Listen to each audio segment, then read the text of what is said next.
Welcome back to Clinical Hematology Reviews. Today we'll be discussing RBC inclusions. Under normal physiological conditions, mature circulating red blood cells should be entirely devoid of particulate inclusions. When we observe distinct inclusions within the erythrocyte cytoplasm on a peripheral blood smear, it strongly indicates an underlying disease process or an abnormality in cellular maturation. Identifying these specific inclusion types is a vital step in narrowing down the differential diagnosis for various anemias. That is a foundational principle in diagnostic hematology. The primary inclusions we routinely evaluate on peripheral blood smears include basophilic stippling, Cabot rings, Howell-Jolly bodies, Pappenheimer bodies, Heinz bodies, reticulocyte RNA aggregates, and siderotic granules. Each of these structures has a distinct biochemical composition, morphology, and staining preference. Recognizing these microscopic features allows us to pinpoint specific metabolic disruptions or organ dysfunction, such as impaired splenic filtration. Let's begin with basophilic stippling, which appears as multiple bluish-black granules distributed throughout the entire cytoplasm of the red blood cell. These granules can vary significantly in both size and distribution, ranging from fine and diffuse stippling to coarse and punctate granules. From a biochemical standpoint, these granules represent aggregated ribosomes, which consist of residual ribosomal RNA. It is critical to differentiate true clinical basophilic stippling from technical artifacts. Technical stippling can occur if the blood smear is dried too slowly or stained too rapidly during preparation. However, true clinical basophilic stippling is a classic diagnostic marker associated with lead poisoning, severe anemias, dyserythropoiesis, and thalassemia. In lead poisoning, lead inhibits specific enzymes in heme synthesis, causing ribosomal RNA to precipitate into these characteristic punctate inclusions. Moving on to Cabot rings, these are unique, thin, reddish-violet structures visible within the red blood cell cytoplasm. Morphologically, they present as figure-8 loops, circular rings, or oval ring shapes. Although historically debated, current hematological consensus considers Cabot rings to be remnants of mitotic spindle fibers that persisted from earlier erythroblast divisions. Exactly, and while Cabot rings are relatively rare on daily smear reviews, finding them points towards severe red cell maturation disorders. We classically observe Cabot rings in conditions involving dyserythropoiesis, severe anemias, and megaloblastic anemia. When red cell division is severely impaired, these mitotic apparatus fragments fail to dissolve properly, leaving behind these striking figure-8 thread-like structures in circulating cells. Next, let's examine Howell-Jolly bodies, which are dark purple, densely staining, smooth spherical granules inside the erythrocyte cytoplasm. Typically, you will observe only a single Howell-Jolly body per cell, though on rare occasions, a red cell might contain two. Unlike basophilic stippling or Cabot rings, Howell-Jolly bodies are nuclear remnants composed entirely of condensation-resistant DNA.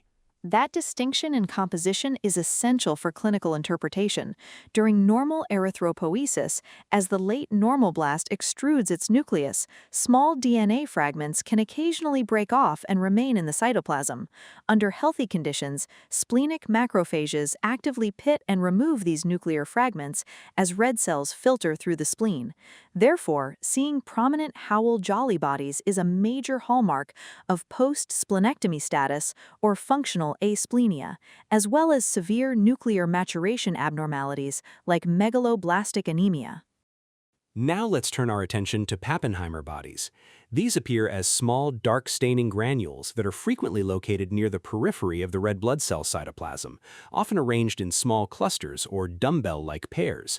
Biologically, Pappenheimer bodies represent damaged secondary lysosomes and degenerate mitochondria that contain a variable mixture of structural protein and unutilized iron. The staining characteristics of Pappenheimer bodies require careful attention in the laboratory. When stained with standard Wright or Romanowski stains, you are actually visualizing the protein matrix of the inclusion. To definitively confirm that iron is present within these granules, you must perform a Pearl's Prussian blue stain. Once confirmed as positive for iron with Prussian blue, these inclusions are formally termed siderotic granules. That stain requirement is a key laboratory rule. Clinically, Pappenheimer bodies and siderotic granules indicate perturbed iron metabolism or impaired iron incorporation into heme. We routinely see them in sideroblastic anemia, iron overload conditions, various hemoglobinopathies, and in patients following a splenectomy where iron-containing fragments are no longer cleared from circulation. Moving to Heinz bodies, these are round masses measuring approximately 2 to 3 micrometers in size, composed of aggregated, denatured hemoglobin. They are positioned directly underneath or attached directly to the inner layer of the red blood cell membrane. Because of their unique structure, Heinz bodies behave quite differently under standard microscopic staining protocols compared to other inclusions. That is a crucial point. Standard Wright or Romanowski stains cannot stain Heinz bodies. On a regular blood film, you might only see indirect evidence of Heinz bodies in the form of bite cells or degmocytes, where splenic macrophages have pinched out the denatured hemoglobin. To directly visualize Heinz bodies, you must use a supervital stain, such as new methylene blue or brilliant crescel blue, which stains the precipitating hemoglobin masses dark blue. Clinically, Heinz body formation is heavily associated with glucose 6-phosphate dehydrogenase, or G6PD, deficiency. When the hexose monophosphate shunt pathway is impaired due to G6PD deficiency, the cell cannot generate enough reduced glutathione to protect hemoglobin from oxidative stress. Unstable hemoglobin variants and drug-induced oxidative stress also trigger this oxidative precipitation of hemoglobin. Let's now discuss reticulocytes, which are young, non-nucleated red blood cells that still retain residual ribosomal RNA from their precursor stages. On a standard Wright stain, these young erythrocytes lack distinct granules and instead display polychromasia, appearing as slightly larger cells with a diffused bluish or slate-gray cytoplasm. To clearly visualize and enumerate reticulocytes, we again rely on supravital staining techniques using dyes like new methylene blue or brilliant crescel blue. These supravital dyes cross the live cell membrane and precipitate the residual ribosomes and RNA into distinct blue-black granules or interconnected reticular networks. This allows us to quantify the rate of effective bone marrow red cell production accurately.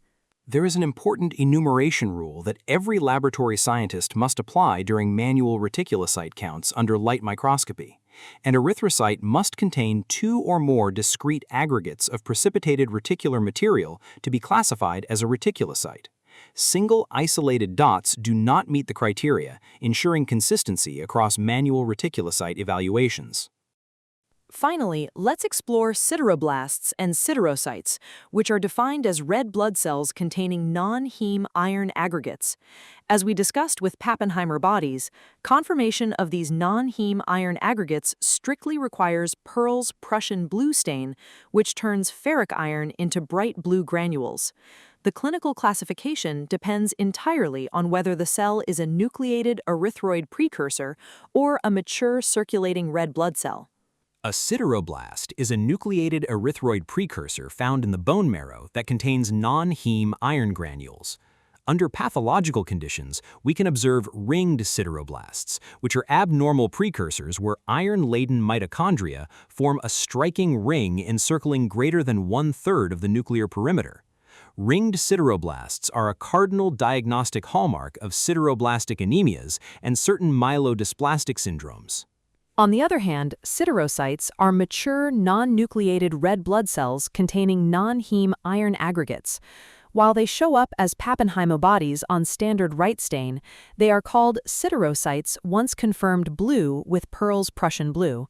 Sideroblasts are primarily evaluated in bone marrow aspirates, whereas siderocytes are identified in peripheral blood smears in states of abnormal iron metabolism, sideroblastic anemia, and post-splenectomy conditions. Today, we reviewed the major red blood cell inclusions, their composition, identification, and diagnostic significance. Thanks for joining us.